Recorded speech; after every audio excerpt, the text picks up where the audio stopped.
Moi, dans le fond, je suis pas vacciné, puis ça fait longtemps que du moment que c'est pas nécessaire, puis que je suis pas à l'intérieur, là, je porte pas de masque. Et puis, moi, dans le fond, ce qu'on me dit, c'est que je suis dangereux pour les autres, parce que le vaccin ne protège pas à 100%. Puis c'est pour les autres qu'il faut se faire vacciner. Parce qu'il y a quand même un risque, puis on ne sait pas qu'est-ce qu'ils ont, eux autres, comme... Non, monsieur Alexis, là, on a une donnée. Ouais. On en a une. Ouais. Fait que là, lorsque vous dites que le vaccin ne protège pas à 100%, là, un instant. Là, il y a une donnée à l'heure actuelle qui est officielle. 98% de ceux qui meurent aux États-Unis du virus chinois n'ont pas été vaccinés du tout. Donc, ceux qui l'ont été sont bougrement bien protégés. Ouais. Quand on essaie de vous vendre la salade, bien là, je suis vacciné, il est vacciné, puis là, vous êtes dangereux pour ceux qui sont vaccinés. No, Jesus, way. Non. Mais ça, ceux qui ça, sont on est vaccinés sont protégés contre vous. Il y a des limites, là. Sinon, appelez-moi, collège des médecins, écrivez-moi, envoyez-moi de l'information.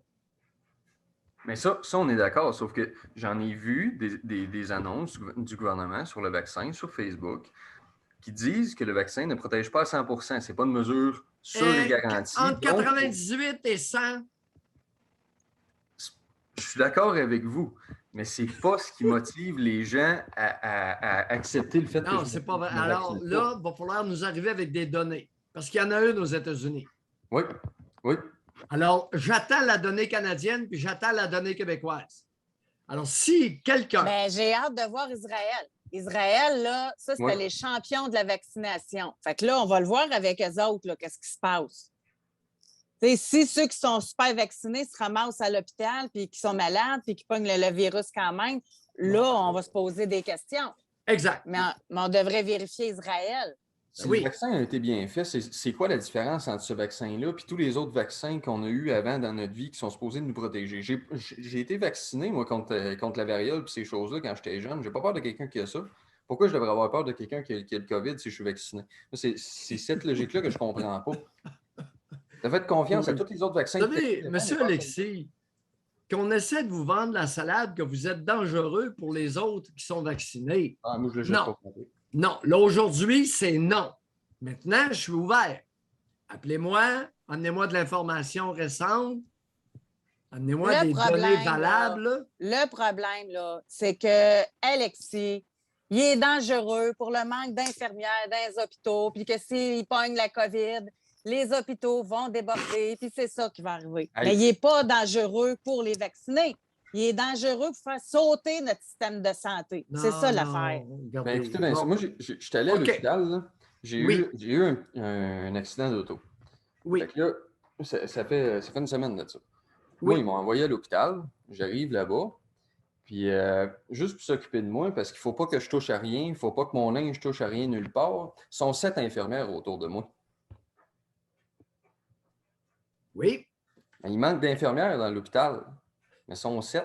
Puis ils sont 7, puis ils sont là. Moi, j'ai été là pendant... Vous êtes pas fin à matin. Moi, j'ai été là pendant 1h30, OK? Fait que pendant 1h30, là, ils monopolisent 7 infirmières aux côtés de moi. Une pour tenir mon sac, l'autre qui tient mon linge, l'autre pour mon collier, puis tout. Là, puis ils sont aux côtés de moi pendant 1h30, pendant qu'il y a du monde en haut qui se font pas torcher. Il y en a qui se font pas donner à manger. Il y en a qui manquent d'affaires. Ça n'a pas de sens.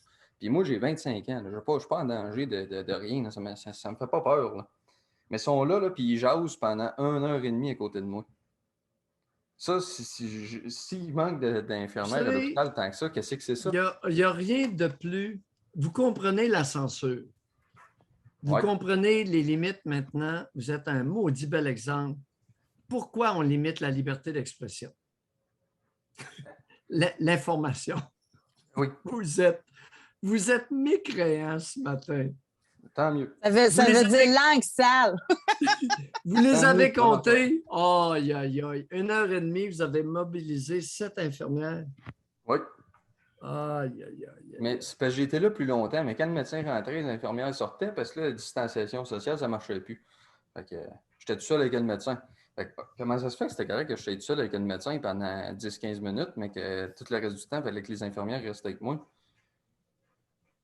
On se quitte là-dessus. Merci Oui. beaucoup.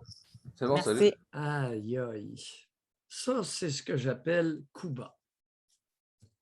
Met en lumière un problème de gestion. Gestion du personnel. Vous savez, au Québec, gestion du personnel de soins dans les hôpitaux, c'est pas notre point fort. Je ne sais pas pourquoi la nation canadienne-française m'apparaît possiblement inférieure en termes de gestion en milieu hospitalier. Et j'oserais dire que c'est quasi une tradition chez nous.